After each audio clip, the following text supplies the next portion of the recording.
I know which thing to look at when there's 3 of them like that. Which one do you look at? All of it. You can't look at all of it. It's a big square. Well, pick one. Welcome back to the channel, Neil Wilson. How long has it been? What channel's this? Nile Wilson Vlogs. Is it? No, look, this is what there's like the main thing. The main Nile Wilson. Well, you're quite a big deal. I'm just kind of sat in the background, you know, in the shadows, in the dark, in these dark places, waiting for invites, and they never come along. But now I've got an invite because in order to get back on the channel, I've got to have another stroke.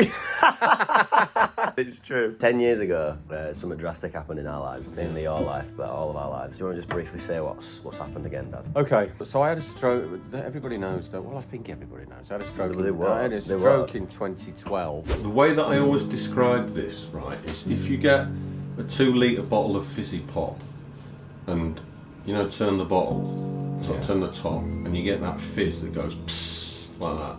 That's what happened in my head. I've got a growth in my head, a thing called a cavernoma, which exploded and bled. I've been dealing with that and managing the kind of fallout of that for the last 10 years. And I was in a brilliant place, actually. I'd actually come off all my meds, the meds that I used to take, come off them, and I was in a really good place. What was really interesting with this time was, in 2012 there was an incident, there was a trigger, there was a burst, you know, I could feel it straight away.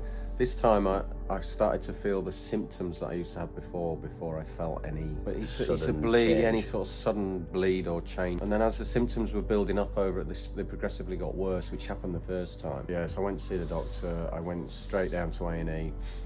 They did a CT scan, and sure enough, yeah, the cavernoma head had been bleeding again. So I effectively had a second stroke. Yeah, so I only knew these measurements in the last. I didn't know the measurements in 2012. So the growth that's in my head was in 2012 measured 11 millimeters. It now measures 17 millimeters. The way they described it from the CT and MRI scan of the brain is it's got loads and loads of bleeds around the edges. Rather than one big bleed, it's got all these different bleeds around the edges, which is giving me all the symptoms again. So I spent another 4 days in hospital. Since then, I've been speaking to the surgeons. So in 2012, we collectively, because we were part of it, we decided not to have surgery. I am now having surgery, and it's booked for the 17th of January. Your birthday. No Happy birthday. So it's on the 17th of January, your birthday, yeah. So before we can go out for your birthday, I've got to go have some surgery first. Just a little small, minute surgery. Yeah, just on the brain. Yeah. What are your symptoms? You keep saying I've got the symptoms. When you hear the word stroke, it is petrifying. It's like a big deal. It's not I've rolled my ankle. Like when you say I have all these symptoms, just explain what that means. It's basically split in half. So right, left. Left is fine. Right, my right hand side, I have a lot of weakness. So it's weaker than the left hand side.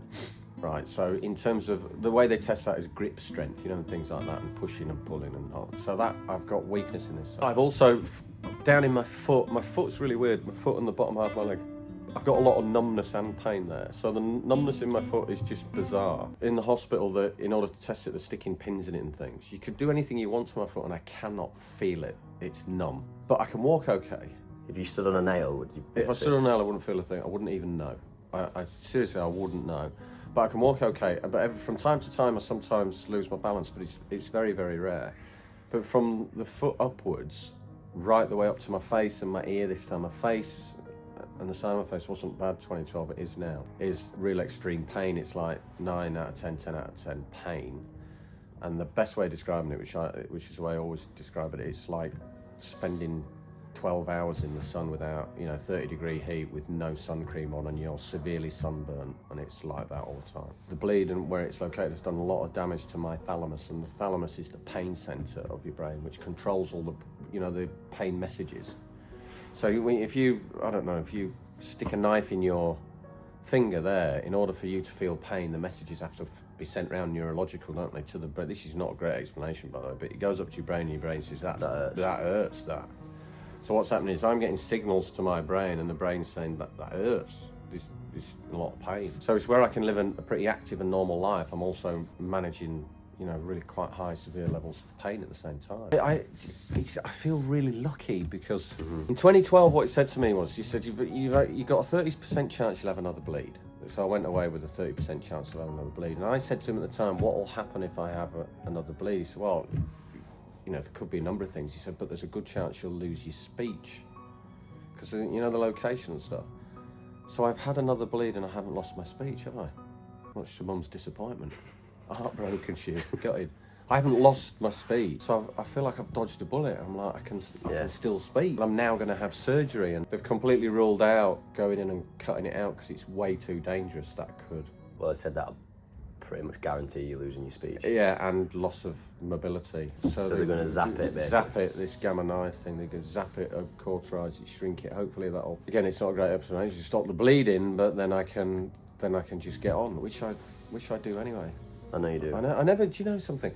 I don't really think about it until we do things like this. Yeah. Before this happened, I was in a brilliant place. Right, really, really good. So I feel highly confident that surgery will be awesome. I believe that I can get myself back to that place again. You know, we talk about it a lot, don't we? I think your brain finds a way, right? Yeah. I think your brain finds a way of dealing with it. So if you're active and you're healthy and you eat good and, you know, you really kind of, what really helps me is doing things, because I just think kind of logic says to me, if you're doing this, your brain's thinking about that. When you stop, when you sat and you're thinking about, I've had a stroke and you're in pain. And your brain says, right, we're not doing that anymore. Well, now let's check body out, and it thinks, oh, bodies, we've got issues here. How's your brain when you're chipping on a golf course? Well, I've got one or two challenges with that. That's when, just before I take the chip, I need to get back on all the meds, like everything, take it all before I hit a chip, because sometimes there's some confusion between hand-eye brain coordination and my knees. My knees sink. Do you think when we start the golf YouTube channel that you're going to be as good as your son? I'm going to be better than you. God almighty, it's going to be embarrassing for you, isn't it? You're doing all this big hitting stuff. I'm a great golfer.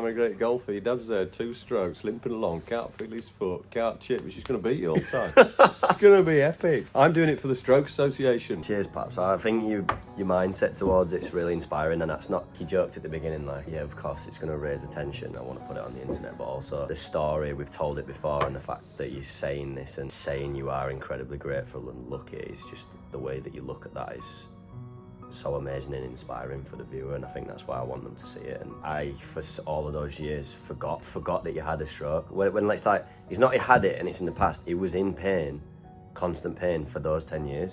You just learned to live with it, and you never once said, you know, like sometimes I'd bash you on the right hand side, wouldn't you, if I sat next to you at dinner and you're going, like, and it's, oh shit, yeah. But you just got on with life, and I'm confident, well, your obvious symptoms are way worse than what they were 6 months ago, but you just continuing to get on with life. And I think it's so bloody inspiring. So that's really nice of you to say. And I'm grateful that also that you can still speak. And you're still here. Let me tell you something right now, and then this comes straight from the heart. This is the truth, right? I don't live every day like it's my last. I don't. Yeah. Because it's not realistic, is it? It's just not a realistic way to live your life. Human nature either, you can't. Yeah, you just can't. However, I do have a different outlook on life, and I do want my life to be continuous and to go on for a long, long time. And part of the reason is, A, I love life and I love what I'm doing. B is, you know, you, Joanna and Sally, so I want to continue to see your journey and how you grow and develop and how we do collectively, because it's almost like it's too good a journey to miss out on everything that's happening within this family with you and Joanna and the clubs and everything we're doing. And I'm not going to, you know, I want to be part of that. I'm going to keep going. So keep fighting for everything, just to have a brilliant life it's in my inner circle, you know, within my inner circle. What makes me happy, makes me really fulfilled, is everything that we're doing. Not a list of got to do a skydive and got to go to Florida and got to, all them things are irrelevant. It's about what we collectively do. That what I'm building up to say is, it's kind of you lot inspire me to keep being me, to make sure that I have longevity. Won't beat me. It will not beat me. Like I said before, it's gonna be Nile 2, stroke nil. Read it and weep. Yeah. There you go. Well, I love you, Ra. Love you, Mum. Thanks for giving me flu and all you get. I've been in bed for 4 days. We've had a bad week, the Wilsons. Like and subscribe, team. Bottom man, Neil Wilson will be back soon. We are actually going to start a golf channel in the spring. I think the timing of the Dancing on the Ice and the winter and stuff being in the UK, but like, we're so passionate about golf, and we've got a channel sat there with 200,000 subscribers that haven't been used for 3 years. So those that love our relationship and love our journey, whether you're into golf or not, well, if you're not, you're probably not going to want to watch the videos, but that's fine. But we just want to do it. We just want to do it. I've got down to 6 handicap, you're a 4 handicap, so we'll see where it takes us. How many strokes have you had? 0. And I'll be having less strokes than you on the golf course when we compete. Oh, well said. Touche. Touche, love you guys. Cheers, brah.